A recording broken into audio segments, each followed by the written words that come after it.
लखनऊ में आयोजित कांग्रेस के संविधान सम्मेलन में राहुल गांधी ने एक ऐसा मुद्दा उठाया जिसने राजनीति की बहस को फिर से तेज कर दिया। नमस्ते, मेरा नाम प्रदीप पाल है और आप भारत अपडेट देख रहे हैं। दरअसल उन्होंने खुले तौर पर स्वीकार किया कि कांग्रेस पार्टी में पहले कई कमियां थीं और इन्हीं कमियों की वजह से कांशीराम जैसे नेता आगे बढ़ पाए और बड़ी राजनीतिक ताकत बन गए। राहुल गांधी ने कहा कि अगर उस समय कांग्रेस ने समाज के सभी वर्गों को सही प्रतिनिधित्व दिया होता तो शायद हालात अलग होते। अब मामला बड़ा आसान हो गया है।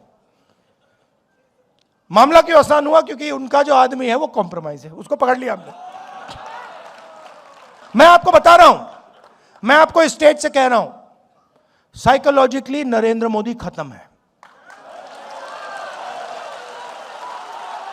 राजनीति में हार पहले हो जाती है, हार पहले यहां होती है, मन में यहां पे हार हो जाती है, उसके बाद होना ही होना है।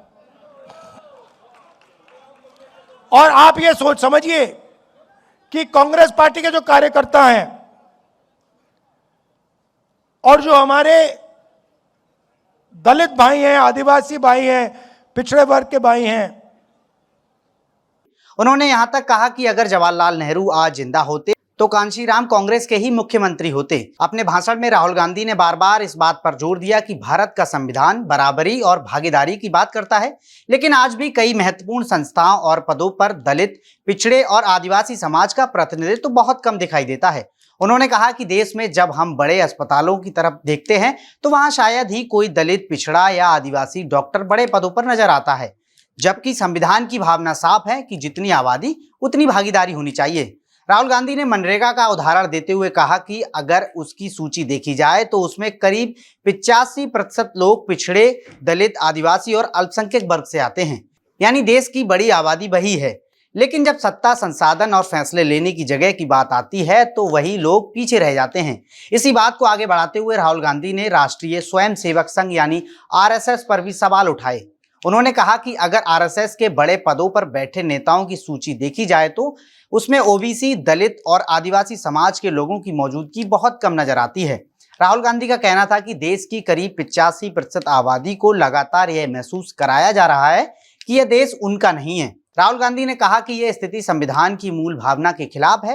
अपने भाषण में उन्होंने डॉक्टर भीमराव अंबेडकर, महात्मा गांधी और कांशीराम का भी जिक्र किया और कहा कि इन नेताओं की सबसे बड़ी खासियत यह थी कि उन्होंने अपने सिद्धांतों से कभी समझौता नहीं किया। राहुल गांधी ने कहा कि अंबेडकर, गांधी और कांशीराम ऐसे नेता थे जो समाज के कमजोर और वंचित वर्गों के अधिकारों के लिए हमेशा खड़े रहे और उन्होंने किसी भी दबाव में अपने विचार नहीं बदले।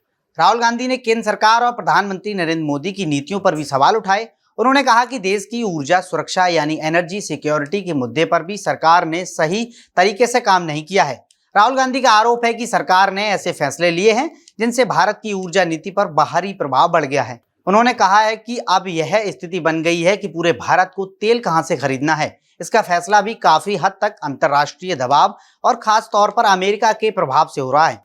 राहुल गांधी ने कहा कि देश जैसे बड़े और मजबूत लोकतंत्र को अपनी ऊर्जा सुरक्षा के मामले में पूरी तरह आत्मनिर्भर और स्वतंत्र होना चाहिए। अपने पूरे भाषण के दौरान राहुल गांधी का मुख्य फोकस सामाजिक न्याय और बराबरी की भागीदारी पर रहा। उन्होंने कहा कि कांग्रेस पार्टी अब इस दिशा में गंभीरता से आगे बढ़ना चाहती है और इसी वजह से जातिगत जनगणना की मांग लगातार उठा रही है। राहुल गांधी ने साफ कहा है कि अगर देश में जातिगत जनगणना होती है तो यह साफ हो जाएगा कि किस वर्ग की आबादी कितनी है और उन्हें कितना प्रतिनिधित्व मिल रहा है। उनका मानना है कि इससे नीति बनाने में पारदर्शिता आएगी और जिन वर्गों को अब तक कम मौका मिला है उन्हें सत्ता और संस्थाओं में उचित जगह मिल सकेगी।